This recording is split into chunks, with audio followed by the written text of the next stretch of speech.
किसी भी चीज के को लेकर हम परेशान ना हो अपने जीवन में। हर एक चीज समय के साथ अपने आप होती चली जाती है, होती चली जाएगी।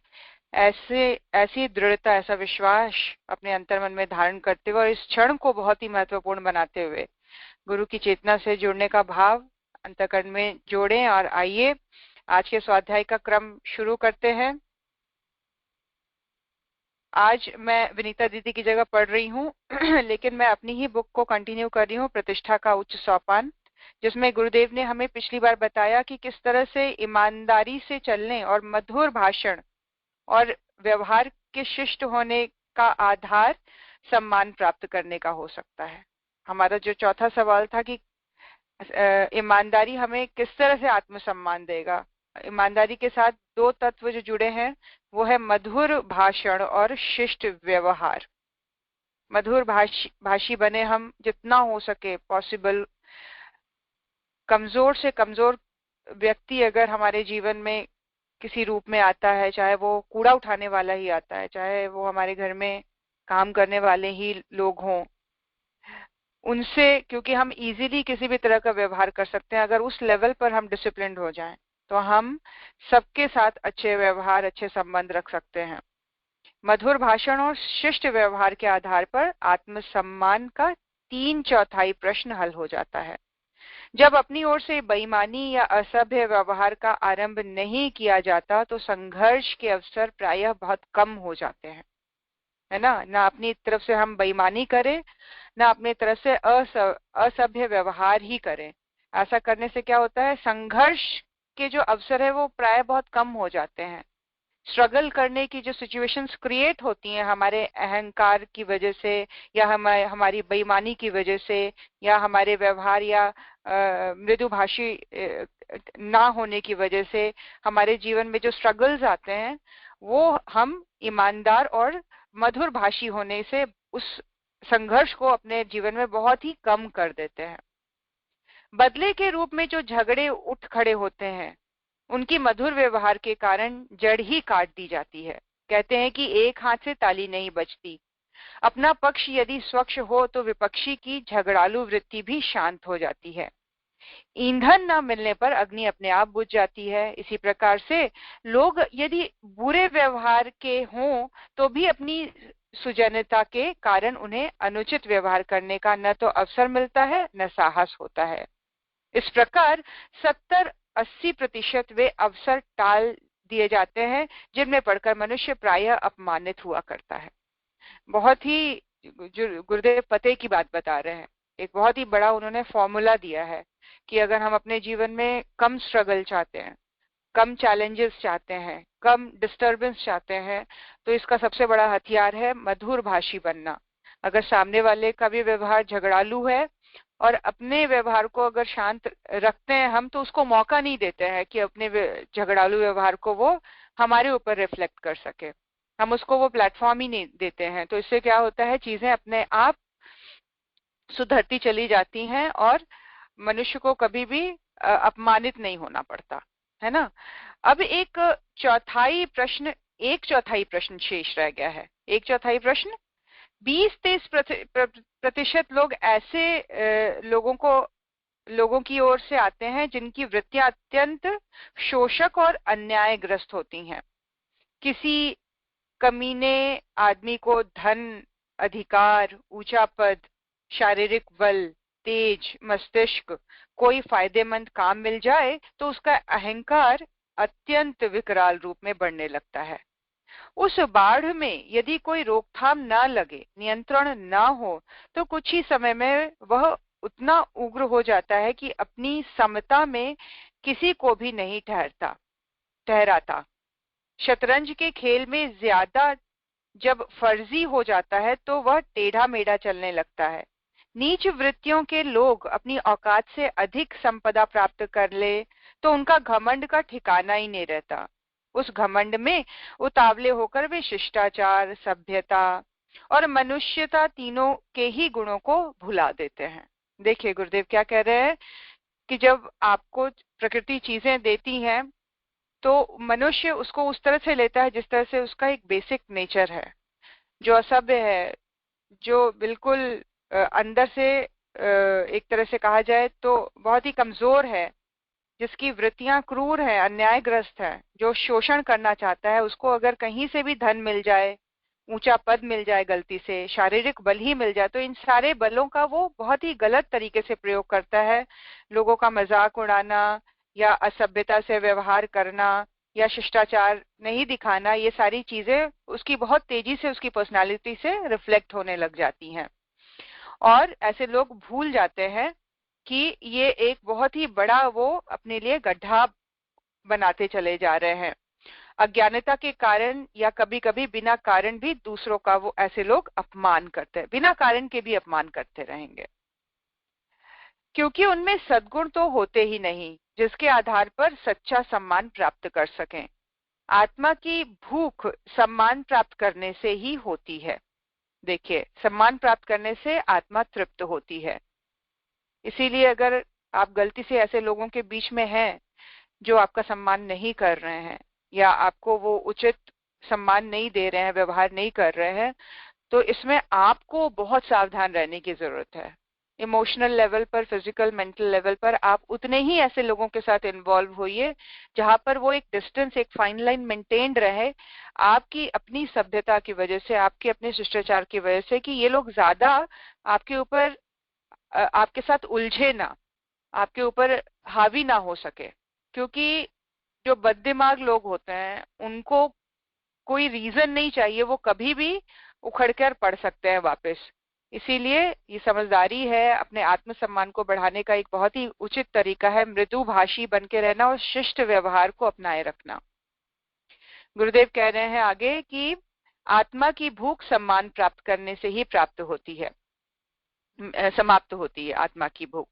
इसे बुझाए बिना चैन नहीं पड़ता, तब वे दूसरों का अपमान करके अपना बड़प्पन प्रकट करना शुरू कर देते हैं और बढ़ते बढ़ते इतने आगे बढ़ जाते हैं कि दूसरों का अपमान करना उनके बाएं हाथ का खेल हो जाता है। देखिए, इस जो लोग दूसरों को इंसल्ट कर रहे होते हैं, जो लोग दूसरों का मजाक उड़ा रहे होते हैं, जो अपमान कर रहे होते हैं, अशिष्ट व्यवहार कर रहे होते हैं, इसकी साइकोलॉजी क्या है? इसकी साइकोलॉजी यही है कि उसको कहीं सम्मान नहीं मिला है, उसको कहीं पे एक जो बोलते हैं ना कि लोगों की नजर में वो कभी नहीं आया है, उसने लोगों की रिस्पेक्ट नहीं पाई है, तो इस तरह से वो अपनी भड़ास को निकालते हैं लोगों का अपमान करके, लोगों का मजाक उड़ाकर, है ना, दूसरों के साथ अशिष्ट व्यवहार करके। और ऐसा करके वो सोचते हैं उनका आत्मसम्मान बढ़ रहा है। आदमखोर बाघ की दाढ़ में जब आदमी के खून का चस्का लग जाता है तो वह इस फिराक में लगा रहता है कि कहाँ आदमी पाऊं और कब अपनी लपक बुझाऊं। ठीक इसी प्रकार ही आदम आदत उन कमीनों को पड़ जाती है जो मौका पाते हैं बिना उचित कारण दूसरों पर बरस पड़ते हैं और गुंडेपन से उनकी उसकी इज्जत आबरू खराब करते हैं। ऐसे लोगों पर साधारण विनय, सभ्यता, भल मानसता का कुछ प्रभाव नहीं पड़ता। या तो उन्हें पिघलाने के लिए असाधारण धैर्य का चीर तपस्वी आध्यात्मिक योगी चाहिए, या फिर लात का जवाब घूसे से देकर उसे झुकाया जा सकता है।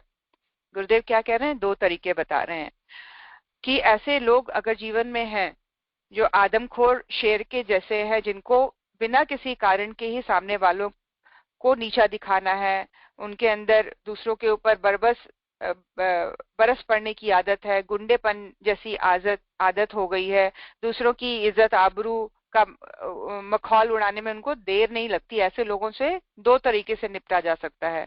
अपने अंदर एक साधक की तरह चिरस्थायी दृढ़ता या धैर्य बनाए रखना।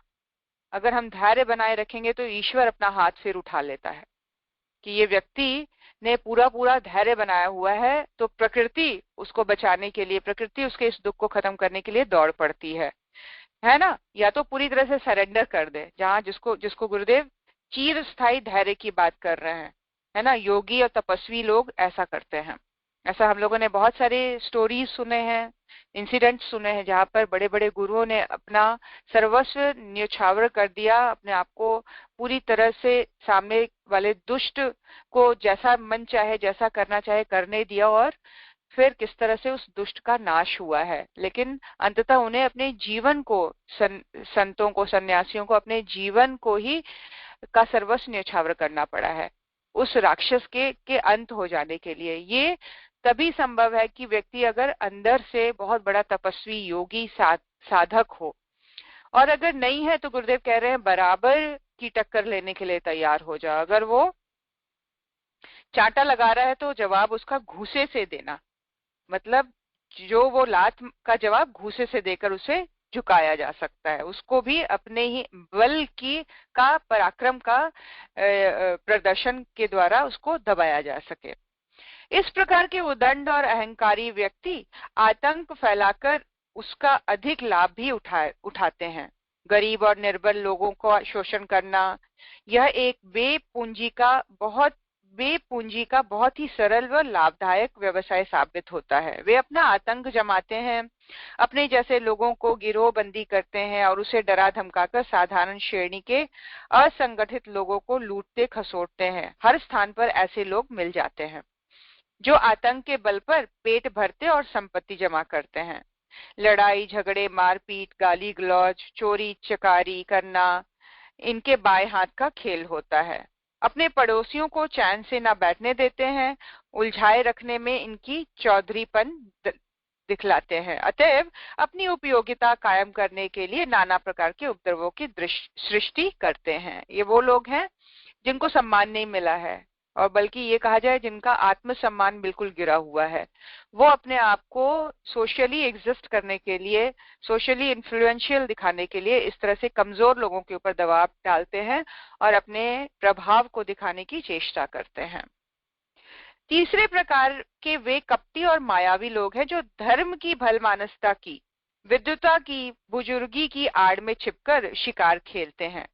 सभ्यता उनमें होती नहीं, इसीलिए अपनी असभ्य एवं काली भावनाओं को धर्म, ईश्वर भक्ति, बुजुर्गी आदि का चोला पहनाकर लोगों की आंखों में धूल झोंकते हैं और ऐसे विचार एवं कार्यों में प्रोत्साहन देते हैं जिससे उनके व्यक्तिगत अहंकार की पूर्ति हो, भले ही उनकी क्रिया से किसी का कितना ही अनिष्ट क्यों ना होता हो, किसी को कितना ही कष्ट क्यों ना सहना पड़ता हो। बाहर से दया धर्म की चादर ओढ़कर अंदर घोर पाषाण हृदय छिपाए रखते हुए वह पाखंडी लोग बुरे से बुरे कर्म कर और करा सकते हैं, पर होने चाहिए वे पर्दे की आड़ में ही। यदि कोई अपनी अंतर्वाणी को स्पष्ट रूप से प्रकट करे और वह इनकी कपटी चादर में छिपे हुए सिद्धांतों के विपरीत पड़ते हो तो बस समझ लीजिए अनर्थ उपस्थित हो जाएगा। ऐसे व्यक्ति जो ऐसे पाखंडी लोगों के अगेंस्ट में खड़े हो जाते हैं या उनकी असलियत बताने का हिम्मत करते हैं, तो ऐसे सच्चे इंसानों के पीछे ये पाखंडी लोग बुरी तरह से पीछे पड़ जाते हैं और समझ लीजिए कि उसका अनर्थ कर कर ही छोड़ते हैं। ऐसी चीख पुकार मचावेंगे मानो सारी पृथ्वी की धर्म धुरी इन्हीं की छाती पर टिकी हुई है। यदि ये उसे संभाले न रहेंगे तो दुनिया से धर्म का लोप ही हो जाएगा, है ना। ऐसे कई सारे हमने देखे हैं यूट्यूब में भी, जिनको आता जाता कुछ नहीं है, लेकिन ये नारंगी रंग के, पीले रंग के, सफेद रंग के वस्त्र पहनकर कुछ ऐसे पाखंड का प्रदर्शन करेंगे जैसे इनके जैसा कोई ज्ञानी ही नहीं है, और बढ़ चढ़कर गलत मान्यताओं को, प्रथाओं को प्रोत्साहन देंगे जिससे उनको पर्सनली फायदा होता है। लोग जो गुंडे प्रवृत्ति के लोग हैं उनसे और अधिक मात्रा में जुड़ते हैं। ऐसे कई सारे सन्यासी हैं जो इस बात का खंडन करते हैं कि महिलाओं को गायत्री जप नहीं करना चाहिए, महिलाओं को मंदिर के अंदर प्रवेश नहीं करना चाहिए। ये वैसे लोग हैं जिनको धर्म के बारे में खुद तो कुछ समझ में नहीं आया है, लेकिन वही है कि जिसको बोलते हैं गुरुदेव कि जो पुरानी घिसी पिटी प्रथाएं हैं उनको लेकर चलने से अपने इम्पोर्टेंस को बनाए रखना। जो ऐसा करेगा उसको पाप चढ़ेगा, उसको डरा कर, धमका कर या अपने पंथ से दूर हटाकर नीच दिखाने का एक षड्यंत्र जो चलाते हैं, वो ऐसे ही लोग होते हैं। ऐसा लगता है, गुरुदेव कह रहे हैं, ऐसा लगता है कि उन्हीं के ही छाती पर धर्म टिका हुआ है और उन्होंने ही पूरे विश्व में, दुनिया में धर्म को संभाला हुआ है। वो नहीं करेंगे तो धर्म बचेगा ही नहीं, दुनिया से लोप हो जाएगा। ऐसे लोग मानवीय स्वाभिमान के लिए एक चुनौती का काम करते हैं। इनकी प्रवृत्तियों को सहन कर लेने का अर्थ है उनके कार्य में सहयोग करना। यह लोग साधारण तर्क, दलील, प्रमाण और प्रार्थना से पिघलते नहीं। रिश्वत देकर या तो इन्हें शांत किया जा सकता है या फिर दंड देकर इनको रोका जा सकता है। दो तरीके से ऐसे लोग रुकते हैं। एक, पैसे के बल पर इनको रोका जा सकता है कि भाई ऐसा नहीं बोलना है, तो उसके लिए वो पैसा मांगेंगे और पैसा मांगकर फिर वो अपना कार्य बंद करेंगे। या ऐसे लोगों को दंडित किया जा सकता है। उनका अन्याय सहन कर लेने या रिश्वत देकर शांत करने से कुछ समय के लिए काम भले ही चल जाए, पर कुछ समय ज्यादा दूसरे रूप में या दूसरों पर उनका असुरत्व प्रकट होकर ही रहता है और फिर वो पूर्ववत यंत्रणाओं की सृष्टि करने लगते हैं। बेईमानी का आचरण करके जिस प्रकार मनुष्य अपने स्वाभिमान को खो देता है, उसी प्रकार अत्याचारी के आगे नाक रगड़ने से भी आत्मगौरव नष्ट होता है। आपके आत्मसमर्पण का परिणाम यह होगा कि अपना स्वाभिमान, साहस, तेज नष्ट हो जाएगा। बदनामी फैलेगी, लोग कायर और नपुंसक समझेंगे। आगे के लिए दिल कमजोर हो जाएगा। निराशा, गिरावट और काहिली की हल्की सी सतह ऊपर छाने लगेगी। अपनी पराजय को देखकर दूसरे अनेक लोग भी उसी तरह डर जाएंगे जो मानस भूमिका में थोड़े ही समय पूर्व जन्मे थे और अपरिपक्व थे। अन्याय के आगे माथा टेक देने का परिणाम करीब करीब उतना ही भयंकर होता है जितना कि स्वयं अन्याय करने का। देखिए गुरुदेव क्या बता रहे हैं, अन्याय करना और अन्याय के सामने माथा टेक देना दोनों ही समान बात है। दोनों का फल बराबर का ही होता है। अगर आप अन्याय के सामने माथा टेक दे रहे हैं या ऐसी किसी प्रथा का पूरा प्रयोग अपने जीवन में कर रहे हैं, उस चीज को, प्रथाओं को लेकर अपने जीवन में चल रहे हैं, तो ये एक अन्याय के कर्म के समान ही है। अन्याय करने के ही बराबर का काम है। सच तो यह है कि अन्याय सहने वाला अन्याय करने वाले से भी अधिक पापी है। कहते हैं कि जालिम का बाप बुजदिल होता है। देखिए कितनी बड़ी स्टेटमेंट गुरुदेव दे रहे हैं। क्या बता रहे हैं? जालिम का बाप कौन है? बुजदिल इंसान, जो उसको जुल्म करने देता है, जो उसको वो स्पेस दे देता है कि वो अपनी दुष्टता को, अपनी क्रूरता को प्रदर्शित कर सके। तो कौन है यहाँ पे, गुरुदेव कह रहे हैं कौन है यहाँ पे दोषी? वो बुजदिल, वो कमजोर, वो कायर इंसान जो उसके अगेंस्ट नहीं खड़ा हो रहा है, उसकी सारी क्रूरता को सह रहा है, वो उसका बाप है। यदि अन्याय सहने के लिए लोग तैयार नहीं, उसका विरोध प्रतिशोध करने को तत्पर हो जाए, तो निस्संदेह जुल्मों का अंत हो सकता है। और होता भी यही है। हम हिस्ट्री उठाकर देख ले, पढ़ ले, तो आतंक वहां खत्म होता है जहां वीर अपनी तलवार को लेकर खड़े हो गए थे, चाहे उसके लिए उन्होंने अपना उत्सर्ग ही क्यों ना किया हो, अपना बलिदान ही क्यों ना किया हो।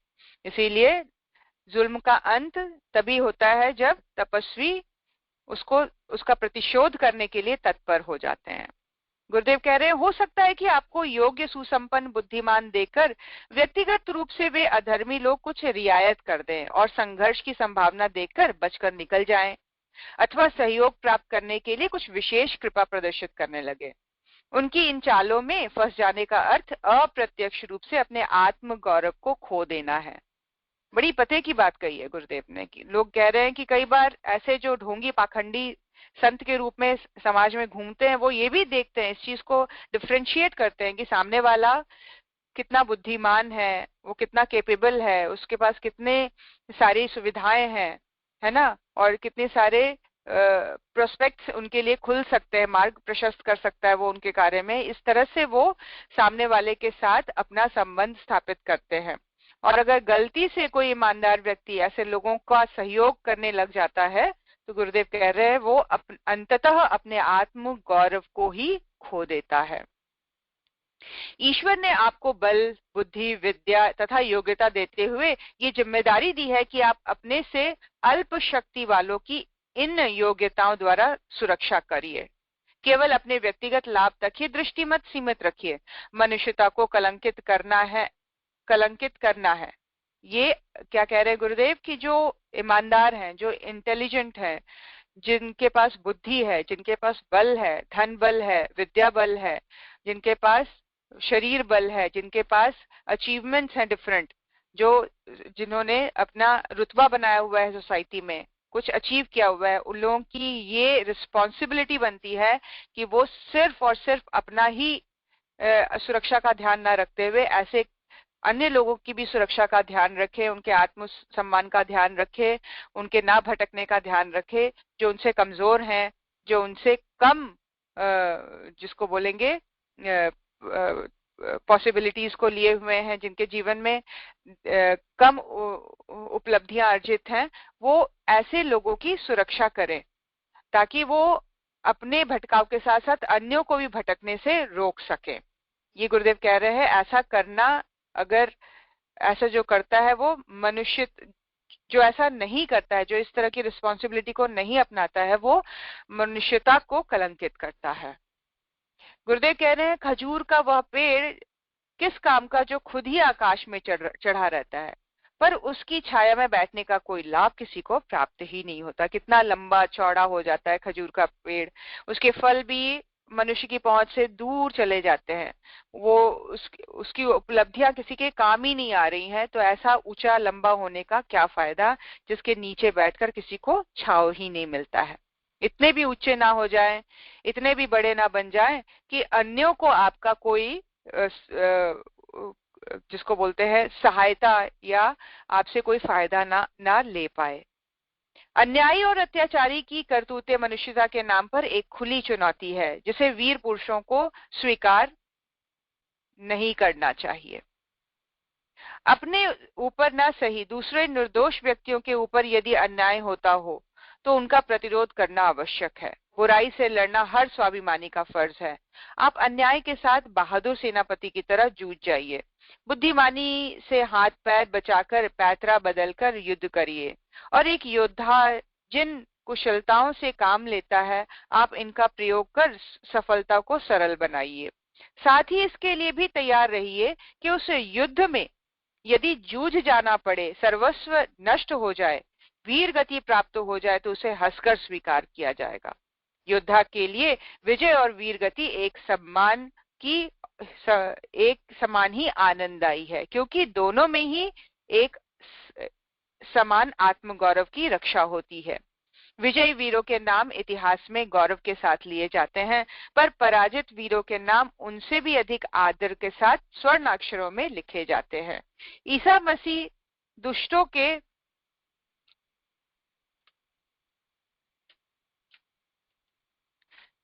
के आगे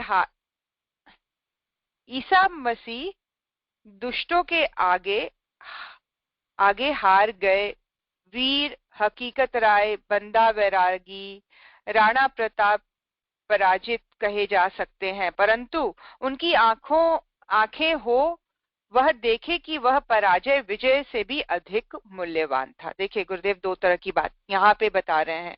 एक, अगर ऐसे सिस्टम के प्रति, ऐसे लोगों के प्रति, ऐसे रिश्ते नातों के प्रति अगर खड़ा होना पड़े, तो गुरुदेव कह रहे हैं दोनों माइंडसेट लेके खड़े हो जाइए। हो सकता है आपको वीर गति प्राप्त हो, या आप समय के फेज में हारे हुए सा महसूस करें।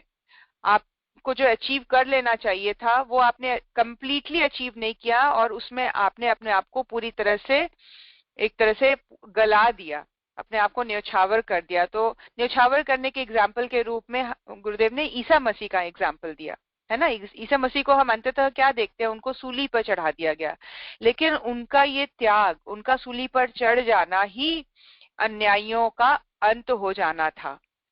अंत में विजय उन्हीं की हुई जो उनके साथ थे। उसी तरह से बंदा वैरागी, राणा प्रताप, इन लोगों को दुष्टों ने अपने सामने ही समाप्त किया है। इसका मतलब ये नहीं कि वो हार गए, उनका बलिदान न जाने कई सारे शूरवीरों को जन्म देने वाला बना, कई सारी चेतनाओं को ऊंचा उठाने वाला बना, कितने सारे वीरों के वो एक तरह से शक्ति के आधार बने। तो गुरुदेव कह रहे हैं इनका ये गौरव अपने लिए, मनुष्य जीवन के लिए मूल्यवान हमेशा ही इतिहास में बना रहेगा। उन महापुरुषों का आत्मगौरव इन पराजयों से ने और भी चमका दिया। क्या यह पराजय विजय से कम महत्वपूर्ण है?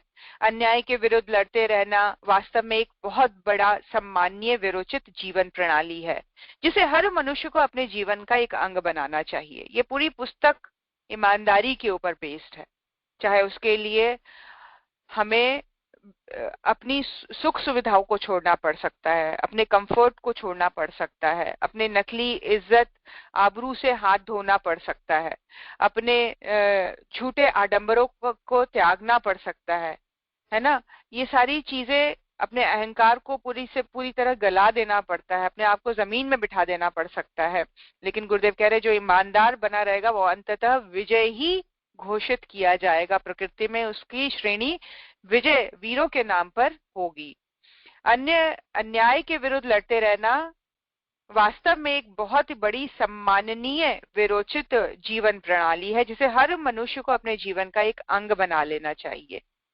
न्याय, संसार में अन्याय और जुल्मों की सृष्टि ईश्वर ने इसीलिए की है कि उनसे सुयोग्य मनुष्य अधिक उन्नति कर सके, अधिक आनंद पा सके, है ना। गुरुदेव भगवान ने चैलेंजेस क्यों क्रिएट किया है?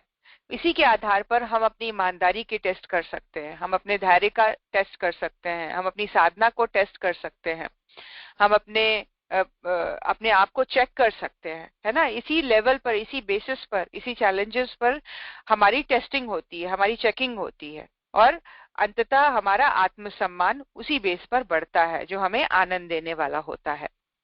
अखाड़े में भारी भारी पत्थर और मुग्दर इसीलिए रखे जाते हैं कि इनसे जूझ जूझ कर ही पहलवान लोग अपने शक्ति को बलवान बनाते हैं।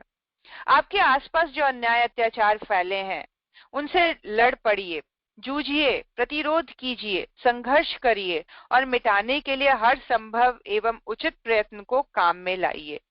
कदाचित आप अपने को अकेला एवं निर्बल अनुभव करते हो और परिस्थितिवश उस समय संघर्ष करने की अवस्था में न हो, तो इतना तो अवश्य करिए कि अंतःकरण को पराजित मत होने दीजिए। क्या कह रहे हैं? गलत सिस्टम के अगेंस्ट खड़े हो जाना, उसको सपोर्ट नहीं करना, अपनी ईमानदारी को बनाए रखना, वो हर लाइफ के हर फेज में हो सकता है। आप बिजनेस करते हैं, आप जॉब करते हैं, आप ऐसी सोसाइटी में रहते हैं जहाँ पर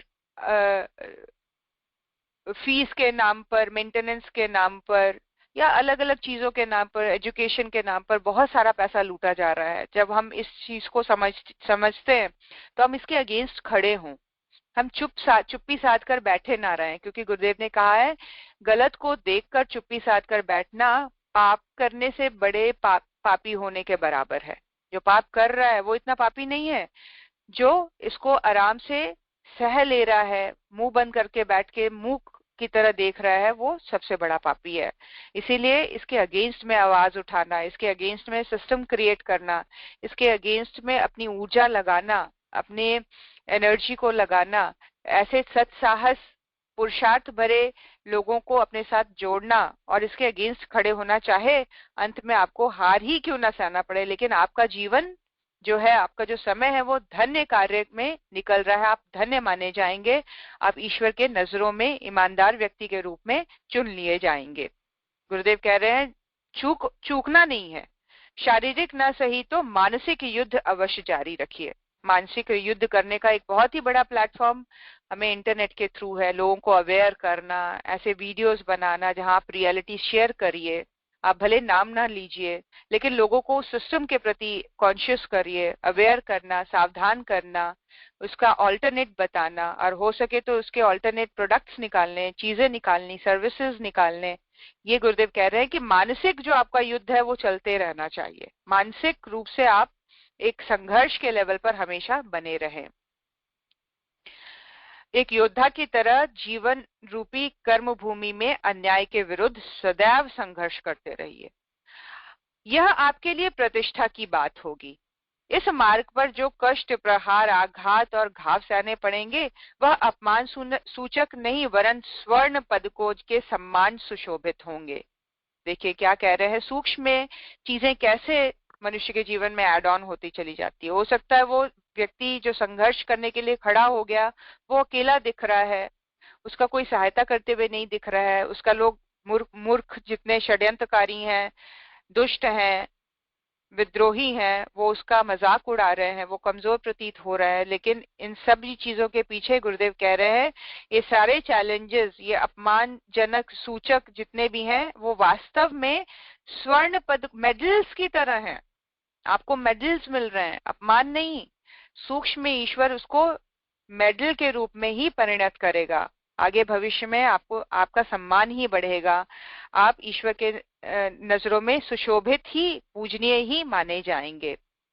इस संघर्ष में खाई हुई प्रत्येक चोट आपके आत्मसम्मान को और अधिक उठाने और बढ़ाने वाली सिद्ध होगी। इसमें जितने चोटें मिलेंगी, जितने आपको दुख तकलीफ सहने पड़ेंगे, ये सारे मेडल्स के रूप में, अचीवमेंट्स के रूप में, आत्मसम्मान के रूप में आपके जीवन में, डिफरेंट अपॉर्चुनिटीज के रूप में, सहायता के रूप में, सिद्धि रिद्धि के रूप में हम जीवन में मिलती चली जाती है।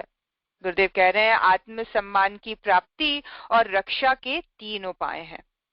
आत्मसम्मान कैसे प्राप्त किया जाए, उसको सुरक्षित कैसे रखा जाए, उसकी सुरक्षा कैसे की जाए, ये 3 तरीके से पाए जा सकते हैं। इसके 3 उपाय हैं। पहला उपाय गुरुदेव बता रहे हैं, अपने विचार और व्यवसाय ईमानदारी से भरा रखिए। विचार के लेवल पर सबसे पहले गुरुदेव ने एक कंडीशन रख दिया है कि विचारों में ही बेईमानी नहीं आनी चाहिए, विचारों में ही फायदा उठाने की वृत्ति नहीं जाग जाए, विचारों में ही घोटालेबाजी करने की वृत्ति ना जागे, बेईमानी करने की वृत्ति ना जागे, और अपने व्यवसाय को 100% ईमानदारी के साथ करने की बात गुरुदेव कर रहे हैं। व्यवसाय कुछ भी हो सकता है। घर पे रहने वाली एक महिला का व्यवसाय क्या है? ईमानदारी से भोजन, ईमानदारी से घर के कामों को, ईमानदारी से समय से चीजों को उपलब्ध करवाना, अपने आप को स्वस्थ रखना, घर का परिवार के सदस्यों के स्वास्थ्य का ध्यान रखना, पूरी ईमानदारी के साथ, कोई भी चीज को ओवरलुक नहीं करना, अपने भी सेहत का पूरा पूरा ध्यान। ये बोलते हैं 100% ऑनेस्टी के साथ हम काम कर रहे हैं कि नहीं। और ये इसकी शुरुआत विचारों से गुरुदेव कह रहे, विचार में भी नहीं आना, सपने में भी नहीं आना चाहिए कि हम किसी भी लेवल पर हम बेईमान बने, अपने रिश्ते नातों को लेकर बेईमानी करें, हम किसी के लिए ईमानदारी को छोड़ दें, क्षणिक सुख के लिए एक दूसरे को, पति पत्नी के लिए, पति पत्नी को के लिए बेईमान हो जाए, एक क्षण के लिए भी नहीं। गुरुदेव कह रहे हैं सबसे पहले तो विचारों में ही ईमानदारी का 100% जो है वो भरा रहे। व्यवसाय कुछ भी हो सकता है किसी का। एक स्टूडेंट का व्यवसाय पढ़ाई करना है, एक महिला का व्यवसाय जो घर में रहती हैं, उनका जो घर का काम देखती हैं, वो पूरी तरह से सबसे ज्यादा रिस्पॉन्सिबिलिटी उनकी होती है। जो बाहर जाती हैं उनकी अपनी रिस्पॉन्सिबिलिटी है, अपने ऑफिस के काम के प्रति ईमानदार रहें, अपने कर्तव्यों के प्रति ईमानदार रहें। यहाँ पे कर्तव्यों की ही बात हो रही है। व्यवसाय यानी कर्तव्य, मतलब ड्यूटी, मतलब धर्म, अपने धर्म के प्रति 100% पूरी तरह से समर्पण, पूरा डिसिप्लिन। दूसरा पॉइंट गुरुदेव कह रहे हैं, अपने भाषण और व्यवहार को सादा और सभ्यतापूर्ण रखिए। ये हमारे आत्मसम्मान का बढ़ावा देगा। आप मतलब इस चीज को तो हम सभी बहुत इजीली एक्सपीरियंस करते हैं, हर बार एक्सपीरियंस करते हैं कि भाई हम कहीं दुकान में अगर कोई चीज भी लेने जा रहे हैं और दुकानदार के साथ अगर हम अकड़ के बोलते हैं, तो वहीं पे हम इस चीज को फील करने लग जाते हैं कि सामने वाला, चाहे वो गवार सा है, पढ़ा लिखा नहीं भी है, वो भी अकड़ के जवाब देता है, तो हम सबसे पहले तो अपनी इज्जत खो देते हैं। सामने वाला हमारी कोई इज्जत ही नहीं कर रहा, क्योंकि सबसे पहले तो हमने ही अपनी भाषा को खराब करके उससे बात की। तो हम, गुरुदेव कह रहे हैं, भाषण और व्यवहार को सादा रखना, सिंपल रखना, कॉम्प्लेक्स नहीं बनाना, अहंकारपूर्ण नहीं बनाना, सिंपल रखिए, सादगी पूर्ण रखिए। हम जितने भी महापुरुषों की बात के बारे में पढ़ते हैं, तो ये इस चीज का बहुत अच्छे से व्याख्यान किया जाता है, डिस्क्रिप्शन मिलता है कि बहुत ही सरल स्वभाव के होते हैं, ये बहुत सरल स्वभावी थे, बहुत मधुर भाषी थे। ये चीजें तो बहुत ही मतलब एक तरह से हाईलाइटेड होती हैं उनकी पर्सनालिटी की। तो उनसे सबसे पहले गुरुदेव ये कह रहे हैं कि आत्मसम्मान अगर अपना बढ़ाना है तो मधुर भाषी होना बहुत जरूरी है। और ये सबसे बड़ा चैलेंज होता है अपने घर में छोटे बच्चों के साथ, पति का पत्नी के साथ, पत्नी का पति के साथ, क्योंकि यहाँ पर हम लोग बहुत सारी चीजें ग्रांटेड बहुत जल्दी ले लेते हैं। ये तो मेरा बच्चा है ही, ये तो मेरा पति ही है, ये तो मेरी पत्नी है, इसके साथ तो कैसा भी व्यवहार कर ला, किसी भी कैसी भी टोन में बात कर लिया जाए। तो वहीं पे अगर हम सावधानी बरतते हैं, वहीं पे अगर हम अपनी प्रैक्टिस को डीपन करते हैं, हम कॉन्शियस हो जाते हैं, तो हम किसी भी लेवल पर हमारे लिए संभाषी मधुर भाषी होना डिफिकल्ट नहीं रहेगा। हम कुछ बोलने से पहले एक सोचने की हम प्रैक्टिस कर लें, हमें क्या टोन रखना है, हमारे शब्द किस तरह के होने चाहिए, किस तरह से बोले कि सामने वाला इस कार्य को कर दे, वो अग्री हो जाए इसको करने के लिए, है ना। हम कब क्लैशेस में आते हैं, कब हमारी आवाज ऊंची होती है, जब हमें ये लगता है कि सामने वाला नहीं कर रहा है, यानी नहीं समझ रहा है, या मानना नहीं नहीं मानना, मेरी बात को मानना चाह रहा है। तो इस चीज को हम किस तरह से प्रैक्टिस करें, बोलने से पहले एक लाइन को सोच ले। पुराना जो डर रहा है वो इजी है, चिल्ला देना, झुंझला देना, हिला देना जोर से, ये इजी हो जाता है। लेकिन हम देखते हैं कि उसमें कोई सामने वाले के पैटर्न में ना कोई चेंज आता है, हर बार वही एक इंसिडेंट के लिए एक ही चीज को रिपीट करनी पड़ती है। कई बार हम देखते हैं अपने काम वाली जो घर पे आती हैं उनको एक ही चीज को बार बार बताना पड़ता है, और कई बार हम अपनी झंझलाहट में उनको डांट भी देते हैं, लेकिन देखते हैं उसका कोई फर्क नहीं पड़ रहा, अगली बार फिर वही गलती बड़े आराम से हो रही है। तो हम देखें कि हम किस तरह से बात करें, किस तरह से उसको समझाएं, करके दिखाएं कि बार बार ना मेरी एनर्जी लगे, ना मेरा मन दुखी हो, और हम अपने आत्मसम्मान को और बढ़ाते चले जाएं। जब ऐसे लोगों के साथ जो कमजोर, निर्बल, दुर्बल, गरीब हैं, उनके लिए जब हम कॉन्शियस हो जाएंगे तो हम अपने ही आंखों के सामने ऊंचे हो जाते हैं, हम अपना ही आत्मसम्मान बढ़ाते हैं। इसीलिए गुरुदेव सेकंड फॉर्मूला बता रहे हैं कि भाषण में, मतलब हमारी भाषा जो है, हमारे जो लहजा है और व्यवहार जो है, वो हमेशा सादा और सभ्यतापूर्ण रहे। और तीसरा लास्ट फॉर्मूला गुरुदेव बता रहे हैं क्या, जुल्म और जायदादी के खिलाफ धर्म युद्ध जारी रखें। कहीं पे कोई गलत चीज नजर आती है, डायरेक्ट नहीं तो इनडायरेक्ट अटैक जरूर करें। फिजिकल सामने से अप्रोच आप नहीं कर सकते हैं तो मेंटल लेवल पर संघर्षरत रहे कि सामने वाले को किस तरह से स्टॉप किया जाए, रोका जाए। भगवान जब अवतार लेता है तो एकदम से वो सामने वाले दुष्ट को मार सकता है। भगवान राम जब अवतार लिए तो उनके लिए कंस को मारना बाएं हाथ का खेल था। भगवान कृष्ण जब अवतार लिए, कंस को मारना उनके लिए बाएं हाथ का खेल था। भगवान राम जब आए तो रावण को मारना बाएं हाथ का खेल था।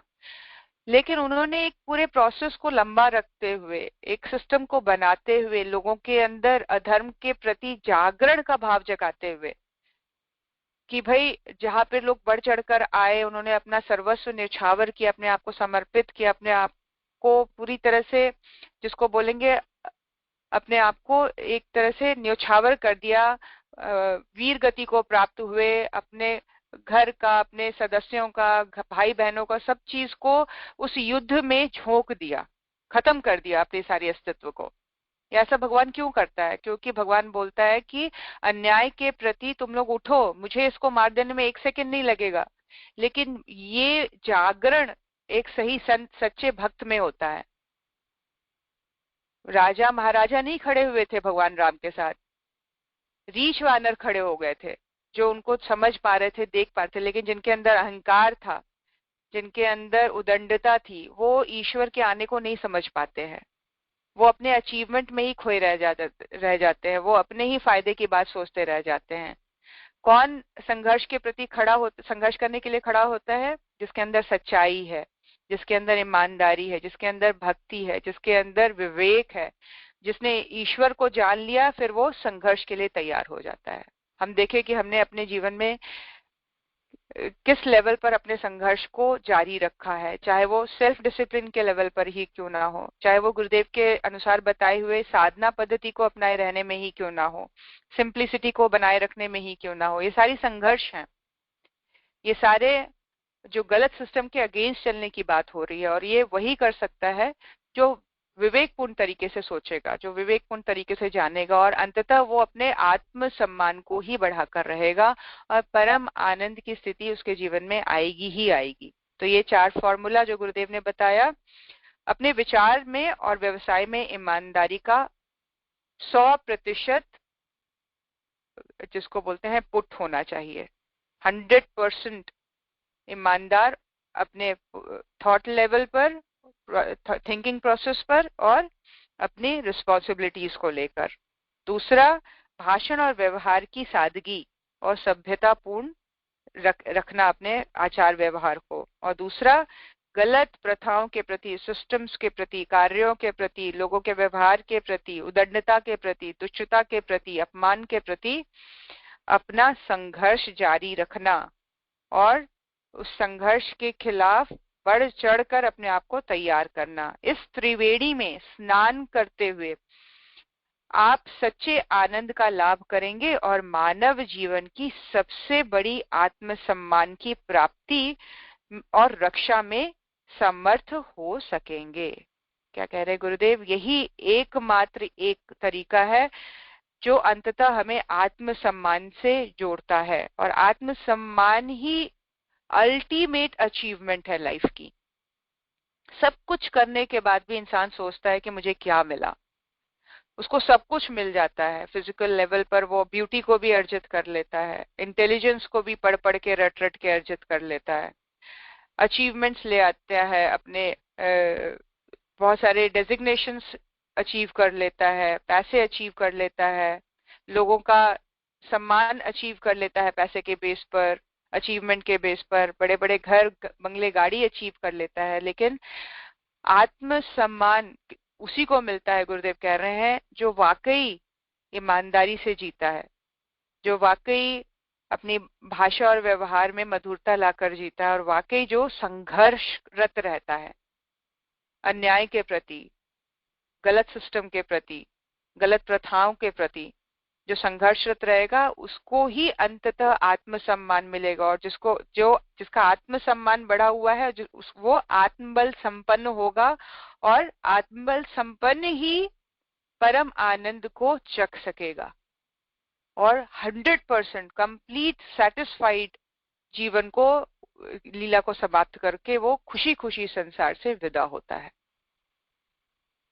आइए परम पूज्य गुरुदेव, परम वंदनीय माता जी के चरणों में नमन करें इस प्रार्थना के साथ कि हमारे अंदर वो अवेयरनेस, हमारे अंदर वो अलर्टनेस, हमारे अंदर ईमानदारी को लेकर वो गंभीरता, वो ईमानदारी, वो जज्बा, संघर्षरत रहने का वो हिम्मत, वो साहस, वो ताकत, वो समझदारी, वो जिम्मेदारी, बहादुरी, हमारे अंदर वो ऐसे तत्व भरते चले जाएं जिसके बेस पर हमारे जीवन में ईमानदारी को मेंटेन रखना, मधुर भाषण को मेंटेन रखना, सादगीपूर्ण जीवन को मेंटेन रखना, व्यवहार को मेंटेन रखना, और गलत के प्रति संघर्षरत बने रखने की शक्ति हमारे अंदर आती चली जाए। ऐसा विवेक, ऐसी समझ हमारे अंदर गुरु सत्ता जागृत करे, ऐसे विवेक का जागरण हम सबके अंदर हो, ऐसा भाव करते हुए गुरु सत्ता के चरणों में शत शत नमन।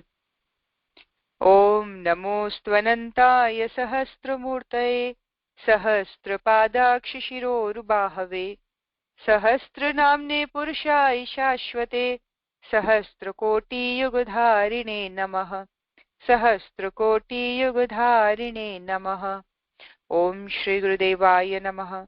माता भगवते नमः। दादा गुरुदेवाय नमः। परम पूज्य गुरुदेव, परम वंदनीय माता जी, भगवान शिव, माँ पार्वती हमारे जीवन में इस रूप में आए हैं। उनके चेतना को सफेद प्रकाश के रूप में, प्रकाश बिंब के रूप में अपने हृदय में प्रवेश करता हुआ देखिए, और अपने अंदर गुरु भक्ति, अपने अंदर साहस, अपने अंदर हिम्मत, अपने अंदर समझदारी, बहादुरी, जिम्मेदारी जैसे तत्वों के बढ़ जाने के रूप में, कमलों के खिल जाने के रूप में, चक्रों के जागृत हो जाने के रूप में अपने आप को परम आनंद की स्थिति में देखते हुए आइए भारतवर्ष के जगत गुरु होने की प्रचंड प्रार्थना उच्च स्वरों में मेरे साथ साथ आप दोहराएं। ॐ असतो मा सद्गमय तमसो मा ज्योतिर्गमय मृत्योर्मामृतं गमय। ओम शांति शांति शांति सर्वारिष्ट सुशांतिर्भवतु। दोनों हाथों को रगड़े मस्तक पर, हृदय स्थान पर, समस्त शरीर पर लगाने का भाव और पूरी तरह से ऊर्जावान होने का भाव करते हुए आइए परम श्रद्धेय पिताजी परम वन्य जीजी माँ के यश, उनकी कीर्ति, उनकी प्रतिष्ठा को समस्त ब्रह्मांड में, तीनों लोकों में, दसों दिशाओं में प्रसारित करने का भाव करते हुए सभी के उज्जवल भविष्य की प्रार्थना जोड़ते हुए गायत्री महामंत्र से आहुति, सभी स्वस्थ हो ऐसे भाव करते हुए महामृत्युंजय मंत्र से आहुति देंगे। सर्वत्र शांति की स्थापना हो, हृदय हृदय में, रोम रोम में, कण कण में, परिवार परिवार, समाज समाज, राष्ट्र राष्ट्र, इस पूरी प्रकृति का कण कण शांति से भरता चला जाए ऐसा भाव करते हुए शांति पाठ। अब मैं नीरू को कहूंगी, आहुति का क्रम अपनाएंगी। सभी को बहुत बहुत धन्यवाद। जय गुरुदेव।